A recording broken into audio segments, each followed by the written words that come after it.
I will not taste any spice until all of Nusantara is united. Di bawah langit kerajaan Majapahit yang megah, berdiri seorang pemuda tangguh dalam balutan pakaian prajurit kerajaan. Namanya Gajah Mada. Tak ada catatan pasti tentang tempat dan waktu kelahirannya. Namun, beberapa sumber sejarah menyebutkan bahwa ia mungkin lahir di Lemah Bang, sebuah wilayah dalam kekuasaan Majapahit.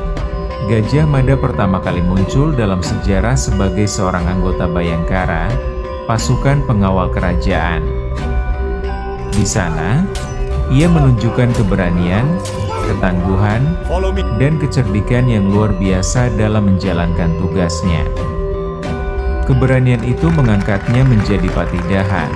Saat Ratu Tribhuwana Tunggadei naik tahta, Gajah Mada dipercaya untuk memegang jabatan yang lebih tinggi, Mahapati Hamangkubumi. Posisi tertinggi dalam pemerintahan di bawah raja. Di tengah upacara pengangkatannya, Gajah Mada mengucapkan sebuah sumpah yang menggema hingga ke seluruh penjuru Nusantara. Sumpah Gajah Mada, aku tak akan menikmati kenikmatan dunia sebelum seluruh Nusantara takluk di bawah Panji Majapahit. Sumpah itu mengguncang istana. Para bangsawan terdiam. Sumpah itu terdengar terlalu besar, terlalu berani. Namun Gajah Mada tidak gentar. Ia mulai mempersiapkan kekuatan besar. Ia menyusun strategi. Ia memimpin ekspedisi demi ekspedisi, mewujudkan tekad yang telah ia ucapkan. Penaklukan dimulai dari Pulau Bali. Dengan pertempuran sengit dan strategi cemerlang, Bali berhasil ditaklukkan. Kerajaan Tumasik yang kini dikenal sebagai Singapura, juga tunduk setelah rajanya dilengserkan. Wilayah Kalimantan dan sebagian besar Sumatera pun satu persatu berhasil dikibarkan Panji Majapahit dalam semangat persatuan yang dicanangkan Sang Mahapati. Namun Gajah Mada bukan hanya seorang panglima perang. Ia juga seorang negarawan. Ia tak hanya menaklukkan, tetapi juga merangkul. Ia paham bahwa kekuasaan tak hanya dibangun dengan kekuatan senjata, tetapi juga dengan politik, diplomasi, dan kepercayaan. Namun, sejarah tak hanya mencatat kejayaan. Ada luka yang mencoreng kisah Gajah Mada, yang hingga kini masih dikenang dengan getir. Tragedi Perang Kubat. Ketika Raja Hayam Wuruk ingin mempersunting Dyah Pitaloka, putri kerajaan Sunda, Gajah Mada melihatnya bukan sebagai perjodohan, tapi sebagai peluang penaklukan. Ketegangan pun pecah.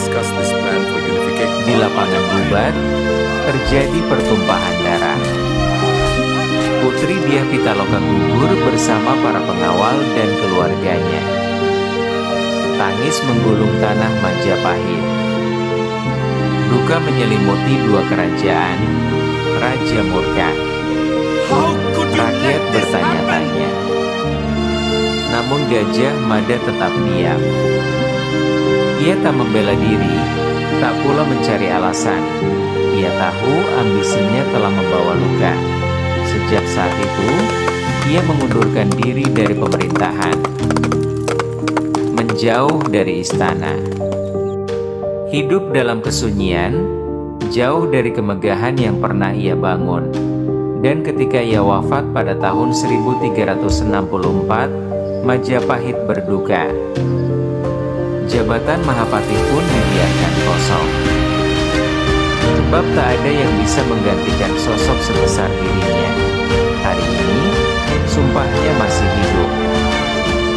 Dalam semangat persatuan Indonesia, dalam cita-cita menyatukan kepulauan yang luas menjadi satu negeri yang berdaulat, Gajah Mada bukan sekadar tokoh sejarah.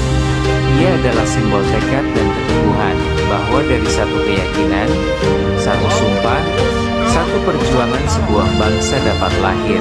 Demikian kisah tentang Mahapati Gajah Mada.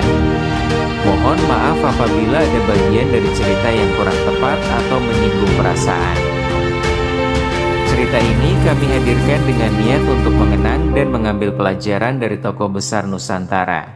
Jangan lupa subscribe, tinggalkan komentar dan beritahu kami kisah sejarah apa lagi yang ingin Anda dengar di episode berikutnya dari Saka Historial.